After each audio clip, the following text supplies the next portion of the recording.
Hello, and welcome to the Sentinel Innovation and Methods Seminar Series. I'm Shirley Wang from Brigham and Women's Hospital in Boston, and I'll be moderating today's session.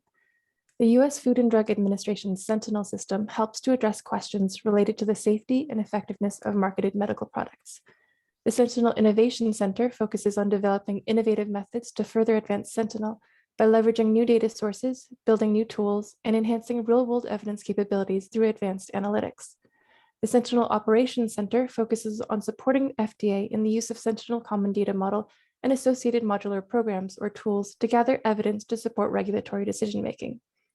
The Sentinel Operations Center maintains FDA's Active Risk Identification and Analysis, or ARIA system. We launched the webinar series to engage experts and innovators in key areas related to the Innovation Center's master plan and the Operations Center methods work. With that, I am pleased to introduce today's speaker, Dr. Joshua Lin. Dr. Lin is a pharmacoepidemiologist in the Division of Pharmacoepidemiology and Pharmacoeconomics at the Brigham and Women's Hospital and a practicing hospitalist at the Massachusetts General Hospital in Boston. He is an assistant professor at Harvard Medical School and the executive director of the Mass General Brigham Center for Integrated Healthcare Data Research. In this role, he has built a highly valuable research database, linking multiple health insurance claims data with various clinical data from the electronic health records of the MGP institutions. He is currently the principal investigator of multiple NIH R01 research projects, aiming to integrate insurance claims data with EHR data to improve the validity of comparative effectiveness research. His long-term career goal is to establish a rigorous and generalizable framework to optimize causal treatment effect estimation based on EHR and claims data to optimize prescribing in vulnerable populations. Before we get started, I'd like to mention that your lines are muted. If you'd like to pose a question, please type it into the Zoom question and answer feature. We will answer questions at the end of the session. Finally, this session is being recorded and will be made available through the Sentinel webpage, which can be found at sentinelinitiative.org. Without further ado, Dr. Lin, thank you so much for joining us. I'll turn it over to you. Thank you, Shirley, for that introduction. And this is my pleasure to speak with you about this topic on data leakage due to care provided outside of the ScD electronic health record EHR system. And we're going to talk about the potential bias and solutions. I have no conflict of interest to disclose for this talk. So in today's talk, I'm going to first define this issue and quantify the potential bias and introduce you a possible solution, and then assess the potential impact on two aspects of comparative effectiveness research, CER. One is on patient phenotyping, the other is from treatment effect estimation. So what's the issue? So we define EHR discontinuity as receiving care outside of reach of ScD EHR. In the US, patients with medical insurance typically have choice among a range of care facilities that they can go to, and the medical care seeking behavior is largely voluntary. So in any given ScD EHR, we may have patients who come in and out of the system, resulting in data leakage represented by the white boxes here. And this red bar now is representing what we call EHR discontinuity cohorts, where we may, some of the medical information in the healthcare system may not be visible to the investigators. However, there are some patients who tend to be more connected to the system. Maybe they have their primary care physician within the ScD EHR who tend to make referral within the same system. So they tend to have more complete data for conducting CER studies. In contrast, if we restrict our study cohort to those with medical insurance, for the reimbursable encounters, we have confidence that the insurance claims data may have a longitudinal follow-up regardless of the delivery care system providing the care. So in the context of EHR discontinuity, we use insurance claims data as the reference standard. Now, in the patients where we have this data leakage due to care discontinuity. This data incompleteness may result in misclassification of key variables, including baseline covariates used for confounding adjustment and patient phenotyping, or variables used to define drug exposure, or the target outcome variables. And misclassification of any of these essential variables can result in biased results. Let's try to quantify this potential bias. So in order to assess the impact of this information bias, we link Medicare claims data with 2 academic EHR systems in Massachusetts. We require our study cohort to have at least 180 days of fee-for-service Medicare insurance coverage, including inpatient, outpatient, and drug prescription plans. And we require them to have at least 1 EHR encounters in the study EHR represented by the yellow triangles. When they meet these 2 criteria, they enter our cohorts, after which we assess their EHR continuity status. The concept of EHR continuity is this status is time varying because patient can switch between delivery systems. And for example, they can change their primary care physician, and all of a sudden they could switch from those with high care continuity to low care continuity. On this study diagram, we use blue continuous line with to indicate high care continuity, and green dotted line to indicate those with low EHR continuity.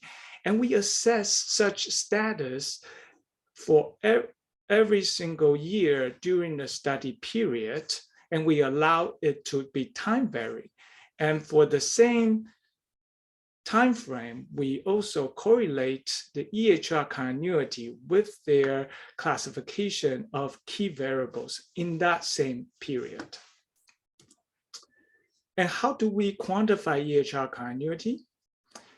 Again, here we are using insurance claims data as the reference standard. So for all the reimbursable encounters, we capture the proportion the study EHR capture for that all the patients encounters. And if such capture proportion is high, we label them as a high care continuity, say 90%. If capture proportion is 30%, then maybe we feel it's low. But what about something in between? So we need to correlate this EHR continuity metric with a misclassification metric that is relevant for CER studies.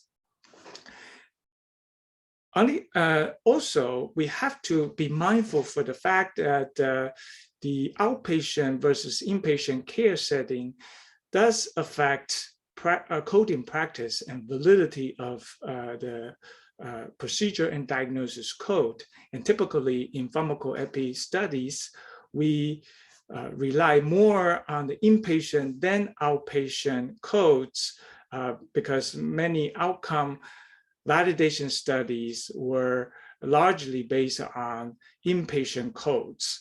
So in this formula of mean proportions of encounters captured, MPEC, while we take a planned average of outpatient capture proportion and inpatient capture proportion, implicitly, we actually put heavier weight on the inpatient capture proportion because typically a patient has a lot more outpatient encounters than inpatient ones. And in sensitivity analysis, we did vary the explicit weight for outpatient versus inpatient and find this metric to be robust to our in our studies. But so far, for the following presentation, we're going to just use this mean proportion of encounters capture as a metric for EHR continuity. we evaluate this capture proportion in 2 systems in Massachusetts, and we found that about 40% of the patients have this capture proportion less than 10%, and majority of them captures, the study EHR captures less than a quarter of all the reimbursable encounters, with a mean capture proportion range between 20 to 30% across years after cohort entry, which is also consistent in the 2 systems in the Massachusetts. So the overall capture proportion, or EHR continuity, is low in these 2 academic systems in Massachusetts. Then we have to correlate that with the misclassification metric. Here we selected 40 commonly used variables in CER, including 25 comorbidity-based variables. There are 15 commonly used as covariates, commonly adjusted as confounders. There are 10 based on previous validated algorithm used as outcome variables. There are 15 medication-used variables. So for this 40 selected variables, we assess their prevalence based on EHR alone. This is the second column. And then we assess the same prevalence based on all available data, including claims and EHR, which is our reference standard. So if the EHR captures most of the data, these 2 columns will be very similar. However, in those with low EHR continuity, potentially they miss a lot of information. There will be large difference between the 2 columns, which we quantify by standardized difference of this 2 set of prevalence. And we plot this mean standardized difference in the y-axis and against the measured EHR continuity on the x-axis. And here, the blue bars are from the first EHR system in Massachusetts, and then red bars are from second systems. And we have this purple dotted line indicating a threshold a priori determined based on literature proposed by Austin et al. In the context of a confounding adjustment, indicating a mean standardized difference less than 0.1 indicates a satisfactory balance, which is relevant in our context, because oftentimes we use these variables for our confounding adjustment as well. So with this threshold, we noted that at least capturing 60% of the record is required to meet this a priori cutoff. Also, we noted this very clear trend that the higher the measured EHR continuity, the smaller the mean standardized difference or misclassification of these 40 selected variables. Patients with the highest level with MPEC greater than 80% has 11-fold smaller misclassification of this variable compared to those in the lowest EHR continuity level, less than 10%. So what might be a potential solution in the CER study to combat this potential bias? Now, one solution could be we just link our EHR with secondary data source, like a claims data, which can capture care provided outside of the study EHR. However, such kind of a linkage oftentimes requires access to sensitive patient identifiers, which may not be feasible for privacy concerns or governance issues. So an alternative practical solution is develop a prediction model based on variables available in EHR. So we developed this prediction model to identify those with high care continuity based on the routine care factors that we can assess in a typical EHR. So you can see the predictors selected here include those indicators for having seen the same provider repeatedly, or having screening tests such as mammogram, colonoscopy, or vaccines commonly ordered by a primary care physicians, or some healthcare utilization facts in the study EHR. With this prediction model, we are able to build, derive this predicted score that is highly correlated with the measured MPEC, the capture proportion, with the Spearman coefficient greater than 0.7, and the area under the ROC curve for discriminating those with MPEC greater than 60% of the AUC is 0.86 in the validation sets. And this 60% cutoff was informed by the previous descriptive study. And with this predicted EHR continuity, we are able to also replicate a very similar graph as the previous one, except that now the x-axis is predicted decile of EHR continuity rather than the measured EHR continuity. Now we can identify this high data completeness cohort without the linkage to a secondary data source, with the patients in the top decile of predicted continuity having ninefold smaller misclassification of the key variables compared to those in the lowest decile. And this trend is very consistent in the training sets as well as in the validation sets. Now, if we plan to restrict our analysis to those with high EHR continuity, legitimate concern is whether that results are generalizable to those with low care continuity. So then we compare the comorbidity profiles in those with high versus low EHR continuity. We used a combined comorbidity score commonly used in drug safety study. And we evaluate the distribution of different comorbidity category in those with a high versus low continuity. The green bars here are the results of the prevalence from those with low care continuity, and orange from the high care continuity. And we compare the standardized difference of these different categories.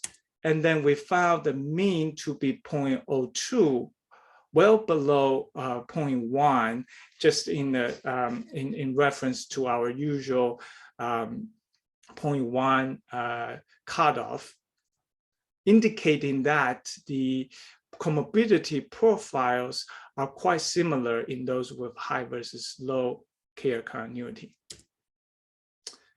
Now, next question is, now we have the results in two systems in Massachusetts. Maybe that's it's a unique environment. What about other EHR systems? So we did an external validation study using a system, EHR system in North Carolina, and found strikingly the capture proportion patterns are very similar in two systems. On the right upper panel, you can see the distribution of different capture proportion in North Carolina system is again around 40% of the patients with the capture proportion less than 10%, with the mean ranges about between 20 to 30% across the years after cohort entry, and which is very similar in Massachusetts system and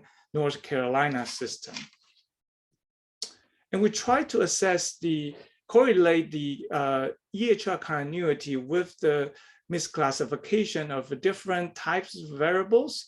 For comorbidity variables, we demonstrated a very similar trend. Now the blue bars representing the results from North Carolina and orange bars from in Massachusetts. You can see the two bars are very similar. In the patients with a high predicted continuity, they have much reduced misclassification of these comorbidity profiles, comorbidity-based variables.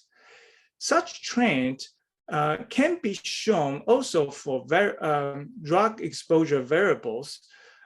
You see the blue bars, again, we see a clear decreasing trend of misclassification when predicted EHR continuity increases. However, you do see more discrepancy between the training sets as represented the orange bars versus that in the North Carolina, the validation sets, indicating that the two systems have more discrepancy in terms of the effect of reducing misclassification by EHR continuity cohorts. And one possibility, one explanation of that is the source of medication in EHR is more heterogeneous. Typically, that includes prescribing data, medication reconciliation data, electronic medication administration data, and dispensing data. And for instance, in our study period, in our Massachusetts systems, electronic medication administration data were not available, whereas the medication reconciliation information was not available in North Carolina validation sets. So the lesson we learned is for all the EHR continuity assessment, we need to be mindful of the availability of the different medication data, which has important implication to EHR-based CER. And again, we assess the representativeness of the EHR continuity cohort in our external data sets and noted that the distribution of the comorbidity profiles are very similar in the low care continuity versus high care continuity cohort, with a mean standardized difference being 0.05. Then we're going to introduce the potential impact on patient phenotyping. For that purpose, we calculated 4 commonly used risk scores. So the first 2 are CHA2DS2-VASc and HAS-BLED, which are assessed in patients with atrial fibrillation. CHA2DS2-VASc is to predict the risk of stroke. HAS-BLED is to predict the risk of major bleeding. And the 3rd and 4th scores are calculated in general population. We assess the combined comorbidity score, CCS, and claim-based frailty index. And again, our reference standard are the scores assessed using all available data, including claims and EHR. So I'm going to walk you through this busy table. We have, again, 2 systems. And then for each system, we categorize patient into high versus low EHR continuity using a cutoff correspond to the top 20 versus lower 80% of predicted EHR continuity in the original training sets. And now we are assessing the misclassification by each score by at least 2 categories. And here are the proportion for each score in the strata defined by EHR continuity, and we calculate their ratio of this two prevalence, and we can see the misclassification can be reduced by 2 to 6 fold if we focus on the high care continuity cohort. And this pattern is very consistent across the two EHR systems we assess. Now, we also assess the prediction performance of each of the 4 scores when predicting the target outcomes. So the target outcomes for CHATS-VASc score is risk of a stroke, and target outcome for HAS-BLEDS here is a major bleeding, and the target outcome for the CCS combined comorbidity score and frailty are the 1-year mortality. And we subdivide our study cohort into 4 strata by predicted EHR continuity quartiles, Q1 to Q4. And for each strata, we compare their prediction performance in terms of area under the ROC curve of each risk score predicting the respective target outcome based on EHR alone versus that based on EHR plus claims, which is the reference standard, and we use blue color numbers to represent them. So you can first note that the performance is pretty consistent if we use all available data, the AUC being 0.8 for CHATS-VASc predicting stroke, for example. However, if you see the predictors, the prediction performance based on those with the lowest quartile of predicted EHR continuity, the performance, the AUC is only 0.605.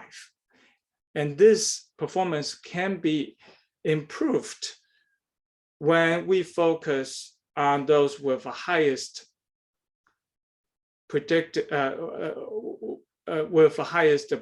EHR continuity, with AUC approaching what we can achieve using all available data, which is a consistent pattern for all 4 scores. And you can note that here for frailty, the performance is a little worse, which is expected because frailty score is based on a lot of claim-based variables like a durable equipment, which may not be available in EHR. And then we also quantify the impact of EHR continuity on treatment effect estimation.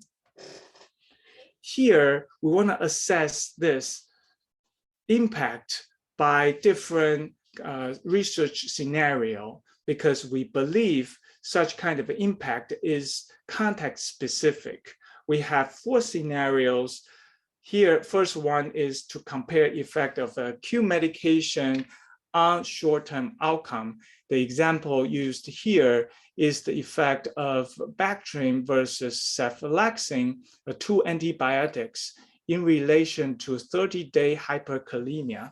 In the literature, Bactrim has been associated with an elevated risk of hyperkalemia. Even though our examples are all based on literature and clinical relevance, I should also highlight the fact that here in this exercise, the main objective is not to estimate causal effect, but to quantify the difference in the estimates based on EHR alone versus that based on EHR plus claims data. So with that in mind, the second example is to assess effect of acute medication in relation to long-term outcome. And here we are comparing effect of a Bactrim versus cephalexin, again, 2 antibiotics in relation to C. diff infection in 1 year. And the third example is about chronic medication use versus non-use in relation to chronic outcomes. Here we are comparing effect of users versus non-use of a portal pump inhibitor in relation to 1 year risk of pneumonia. And the fourth example is an active comparative design comparing effect of PPI versus H2 blockers in terms of 1 year risk of pneumonia. And in this study, we employ a typical new user cohort study design, including those with eligible Medicare fee-for-service enrollment from 2007 to 14. We require them to be age 65 or older with at least 365 days continuous Medicare enrollment overlapping with 1 EHR encounters in our study EHR. And we assess new use of the drug of interest that was described in the last slide. And the non-user cohort in the third example was established through reset sampling. And the cohort entry date is the first dispensing date of the user cohort and the sampling date for the non-user cohort. We use lasso regression to select among 72 potential confounders and use a Cox proportional hazard regression to estimate hazard ratio and their 95% confidence interval. And here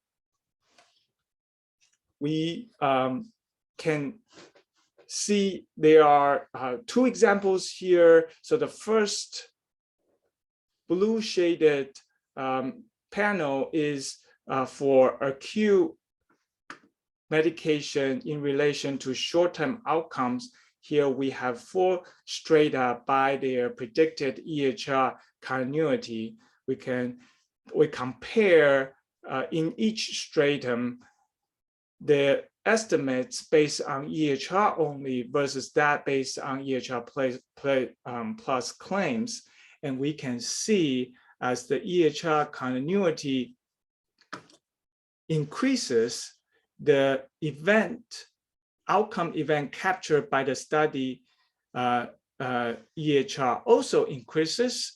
97% capture rate for the top 25% predicted EHR continuity compared to 72% capture rate in the lowest predicted EHR continuity for the first example.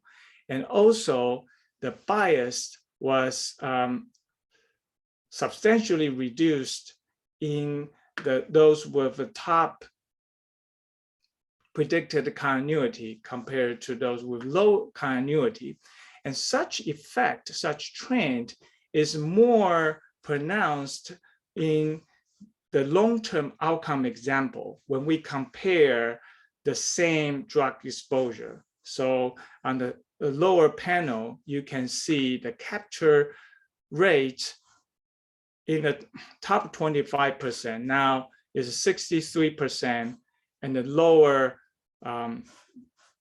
quartile is only 31%, which is associated with much increased bias also in this strata when compared to the estimates derived from all available data. And the third example, comparing use versus non-use of chronic medication in terms of a long-term outcome. Again, we see the capture rate is much higher in those with a high care continuity than low care continuity. And the bias is much increased in those strata among those with low care continuity. And such effect is much more pronounced in the non-user design than active comparator design.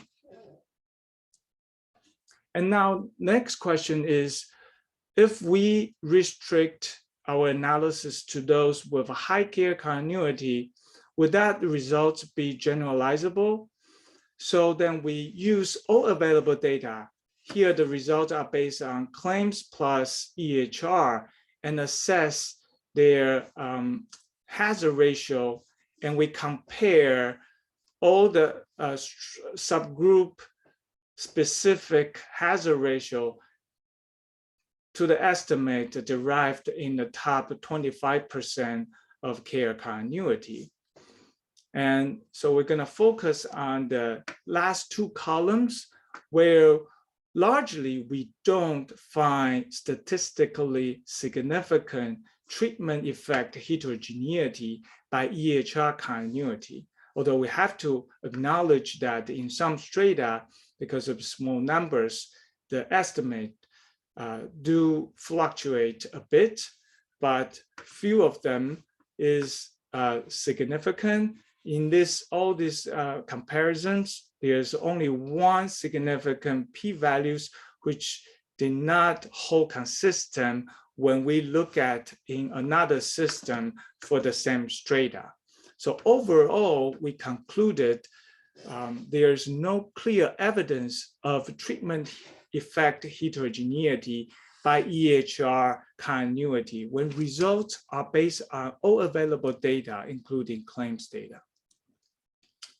So far, what we learned from this exercise is that the information bias due to EHR continuity appears to be more pronounced for long-term than short-term outcomes. And here the time frame, long-term, we are talking about around 1 year span, and the short-term, we use a 30-day acute effect. And the information bias due to discontinuity also appears to be more severe in the non-user comparison than active comparator design. And the possible explanation for that is by requiring the medication on the index day. All this study cohort potentially may have a higher likelihood of having follow-up visit simply by the fact that when the prescribers order something, they tend to schedule a follow-up appointment during to assess the effect or side effect of that medications. And taken together of this phenotyping and treatment effect estimation exercise, we found that the patient in a lower 25 to 50% of predicted EHR continuity tend to have more misclassification in terms of their phenotyping based on risk scores, and also their treatment effect estimation tend to have more bias and less precision. However, we have to acknowledge several important limitations. So the impact of EHR discontinuity on CER is very much context specific, as we can demonstrate, even though there are seemingly similar trends across 4 empirical examples. We do see subtle differences even for the same level of EHR predicted continuity. And for other applications, it's important to have more experience in a wide variety of research questions involving different outcome, exposure, and confounders. And also, we also assess the phenotyping by only 4 risk scores. So the wider range of validation is also warranted. And also the performance of EHR continuity algorithm is very much affected by healthcare system and EHR penetration. And our findings are only based on 3 academic systems in Massachusetts and North Carolina. So wider validation is also needed. Now let's talk about populations. Current study or above findings are based on older adults aged 65 years or older, which are not expected to generalize to younger population because of a very different medical seeking behavior. So there is a current effort to validate this finding using Medicaid, and the results are still pending. And also, the generalizability to special population may be quite limited. For example, the cancer population, they may have very particular medical seeking behavior, and also some oncology EHR based are only outpatient based. So the impact of EHR continuity may be quite different. And also, we don't expect to generalize our findings to other special populations, including pregnant women and pediatric populations. With that, we would like to summarize our conclusions. We found that EHR continuity is low in majority of patients seen in 3 US academic systems, which can result in substantial amount of information bias. And we found if we restrict our analysis to those with high EHR continuity, this misclassification of essential variables can be much reduced. And they actually have representative comorbidity profiles when compared to low EHR continuity cohort. Therefore, restricting a CER study to patients with a high EHR continuity may confer a favorable benefit to risk ratio. Here, the benefit is substantially reduce misclassification of essential variables while preserving a reasonable generalizability of the findings. With that, I would like to acknowledge my collaborators and colleagues. I'm happy to take any questions you may have. Dr. Lin, thank you very much for this really terrific presentation. We will now open the question and answer portion of the webinar. As a reminder, your lines are muted. So to ask a question, please type it into the Zoom question and answer feature. We have a few questions in here already. So I'm just going to see, I see a theme here about generalizability. So one thing is that clearly misclassification is reduced in older adults covered by Medicare by focusing on the high continuity cohorts. But I was wondering if you could share your results on your thoughts on the generalizability of results from high continuity cohorts to the majority of patients with low continuity. I noticed that a lot of the predictors from the EHR continuity were about frequency of healthcare utilization and use of preventive services. And these are things that we often adjust for when we're concerned about confounding. And these are items that clearly differ between the high versus low continuity cohorts. So there was a question in here, sorry, it just disappeared. Question from Daycam asking, could the EHR continuity metric be less reliable for healthy people who have low numbers of encounters, or in other words, a low denominator? For instance, some people may have one outpatient PCP visit per year. And by contrast, could the EHR loyalty cohort be sicker patients who need specialist care in an academic system? Yeah, thank you for the great question. So certainly, yes. So in order to assess EHR continuity, as noted, that we need to accrue certain medical encounters in the system. And by definition, those patients need to have medical needs in healthcare. And we cannot really assess EHR continuity for those healthiest cohorts who don't even have any needs. And so we don't have even a denominator in claims data, so to speak, let alone calculating their capture proportion. Definitely our findings in this cohort in a particularly high care continuity cannot generalize to this special population. However, when thinking about this problem, when actually we want to assess CER questions, those patients, they have to, by applying various of cohort entry criteria, they typically already fall out of the healthiest algorithm. Imagine that a healthiest cohort. Imagine, you will require, having maybe say in anticoagulation study, you need to require them to have AFib diagnosis. You have potentially have the dispensing data on the index date.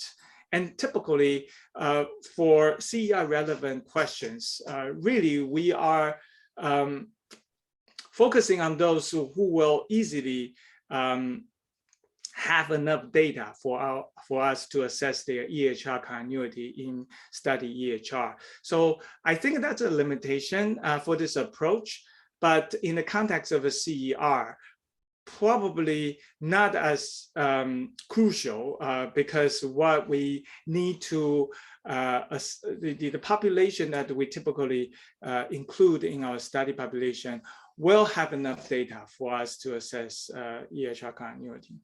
And also, I think it's definitely true that the healthier population, you have less precision and confidence to assess their EHR continuity. That has implication of also the length or even resolution during follow-up, or when how time flexibly you can assess EHR continuity. Say in the those age 65 or older, it's easier for us to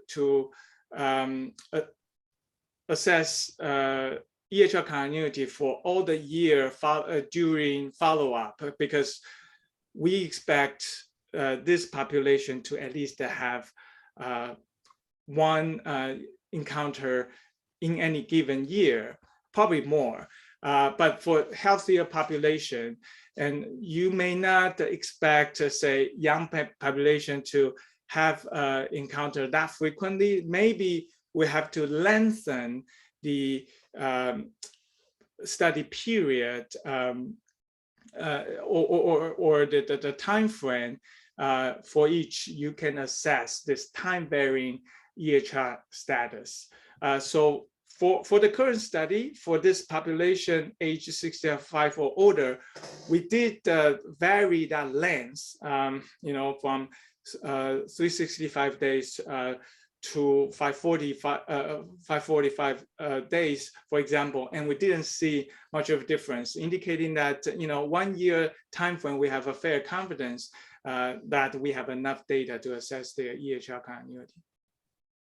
Thanks for that answer. There's a sort of related question from Seth Karantz he's asking on slide 26 for STO. Do you have an explanation for why the EHR plus claims effect estimates change across EHR continuity categories? Shouldn't EHR continuity be less impactful when claims data is available to supplement patients' data?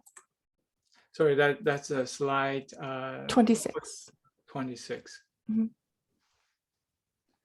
For ASTO, short-term outcome, explanation for why the EHR plus claims effects change across EHR continuity categories. The effective estimate change across in the EHR plus claims effect. Yeah. Okay. Yes. So yeah, that's a great question. I think again, so even though we did not find a statistically significant, treatment effect of modification, we have to acknowledge that such kind of a test is often underpowered, and also when we restrict our analysis to the small strata here, the estimates tend to get more imprecise with wider confidence interval. For instance, here is ranges from 1.5 to all the way 9 to 9.5. That's also a important limitation of this approach, right? So the limiting to a subcohorts inevitably will increase imprecision. It is it's hard to tease out the mixed effect of whether there's a true treatment effect, heterogeneity by EHR continuity versus all this effect of imprecision. Probably that's a multifactorial, but we need to acknowledge that there's, yes, some fluctuation of this estimates, even based on all available data. Yes, thank you for pointing that out. Related to that, I know these are the relative effects. Was there any evidence of a differential baseline risk or risk differences across these categories? So yeah, we are in the middle of trying to understanding that also. But the truth is, even among the top 25% of predicted continuity, with this capture proportion of being, around only 60%. So the estimates on absolute scale, meaning risk rate difference, is very much affected. Even so, basically the performance even among the top predicted continuity patients are suboptimal. That's our preliminary sense, but that's an important distinction that so far these conclusions are limited to relative scale. Yeah, and if you were to look only at the EHR claims and look at the absolute risks, just to see, do those differ in by category of continuity just within the EHR claims proportion, where you don't have the missing stuff from the EHR? It would be interesting to see if there's any differential baseline risk levels there. Yeah, I agree. That's it's important to assess. Although again, we are kind of in the middle of assessing and understanding that, and then the preliminary sense is on the absolute scale, it's just quite messy, so to speak. Even while restricting to those with a high care continuity, just because the underestimate is not reduced enough that in that context. Mm. Okay, so moving on to another theme of questions, there's a question about what are the main challenges you anticipate when trying to test these algorithms in younger populations, and a related question about whether discontinuity applies to claims from commercial insurance too, if someone changes employers or changes during open enrollment, or if they go in and out of Medicaid due to changing eligibility criteria. Yeah, certainly. That is a very important next step in terms of our future directions. So far, we are focusing on this Medicare enrollment, Medicare beneficiaries, where the enrollment is typically more stable compared to commercial databases. Right now, we are trying to validate findings in Medicaid population, and it's well known that the enrollment is much more fragmented in Medicare population, and also in the younger population. Main challenges is obviously what I kind of mentioned, that if we don't expect them to have that frequent medical encounters, then we may have to lengthen the study period to assess this time-varying EHR continuity status in order to have enough denominator, to have enough encounters to assess reliably or with some precision for this capture proportion. So these are the main challenges,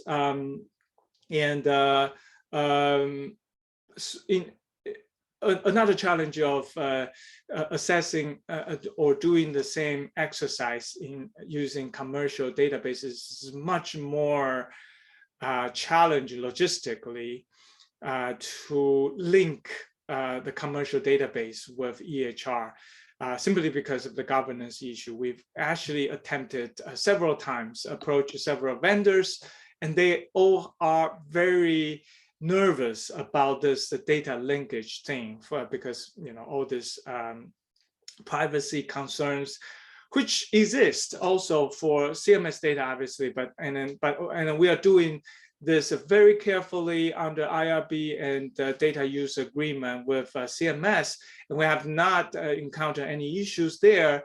But just realistically, we hasn't had any success when replicating or asking for the same linkage from the commercial data. So the integrating commercial data with EHR is also an issue. Thank you. I think we have time for one last question, and this is one that just came in the box. You've already talked, I think, a little about this, about balancing generalizability and information bias. So this question is, in your opinion, whether the practice of restricting studies to patients with high EHR continuity can introduce selection bias. Would this threat be more prominent in some particular exposure outcome relationships?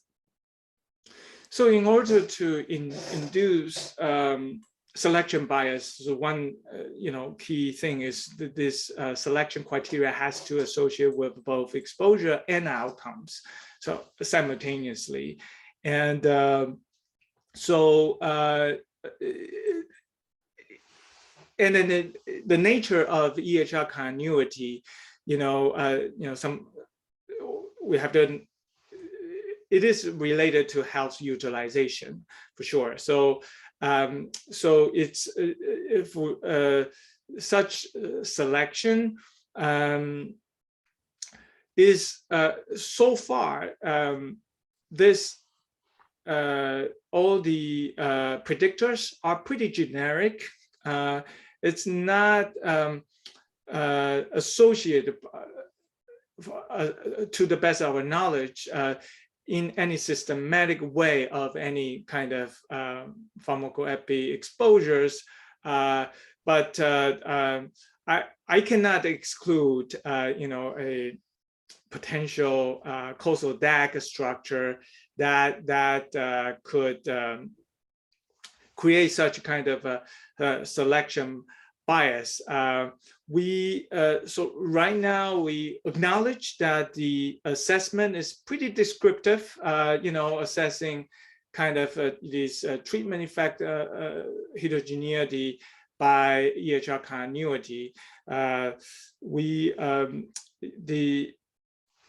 From kind of a big picture, looking at, there's no big red flags in this 4 examples, but again, this is only 4 examples, and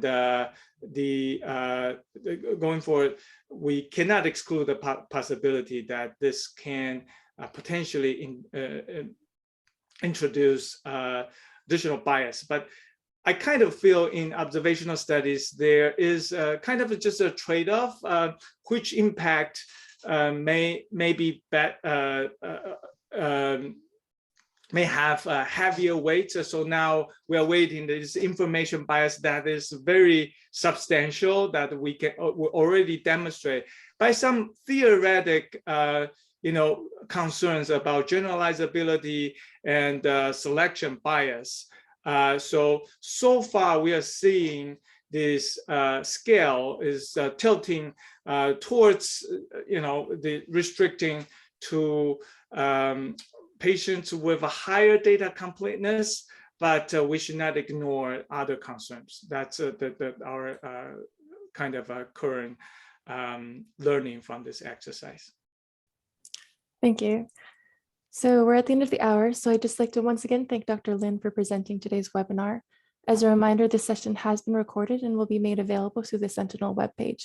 You can also find details and registration links for future Innovation Center and Method seminars on the website, sentinelinitiative.org. So this concludes our session, and we hope to see you again next time. Thank you, Josh. Thank you.